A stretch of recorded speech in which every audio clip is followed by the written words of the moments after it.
let's get a shout out to Tubi. Shattered Glass Yes. is on Tubi. I was watching football over the weekend, and multiple times I saw commercials for Shattered Glass. How did Tubi get involved with this documentary? Oh my gosh. So I was the business side of this whole operation, and trying to make this movie go from the jump, and raising funds and finding distribution were my two biggest responsibilities. And I found distribution, and then unfortunately that platform had to back out because the platform is actually shutting down. And I said at the premiere, that was probably the hardest week of my life. I cried a lot that week because I thought I didn't want to be the one to drop the ball on this. We were so far down the road that for that to happen at that moment. And one of my friends in Los Angeles. To paint the picture and do some storytelling for a bit, we were deep into production at this point. Deep. So that week, I'm on the road. We're in different time zones, and we're like on the phone till 1 a.m, just like giving each other virtual hugs, trying to like, what are we going to do? We did.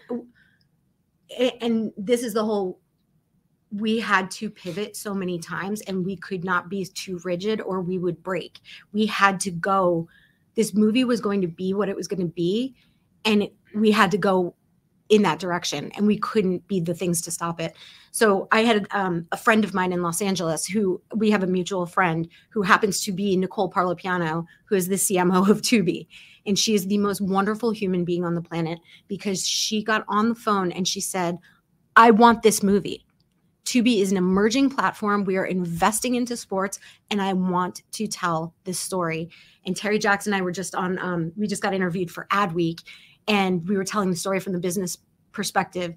And we would all get on the phone with each other at different points, sometimes the three of us together, sometimes just Terry and I. And I remember Terry saying to me, they want us. They want us, and I want to be wanted because we deserve to be wanted. And that, for me, from that second forward, the love that Nicole put into helping us and advocating for us and getting, it went all the way up to Lachlan Murdoch at Fox to approve those football ads. It to air in the AFC Championship and Divisional Championship.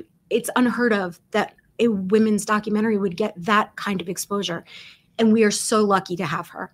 And she came in at the right minute where a lot of us felt like we were at the breaking point. And she really saved the movie, and didn't just save it. She blew it out of the water. Yeah.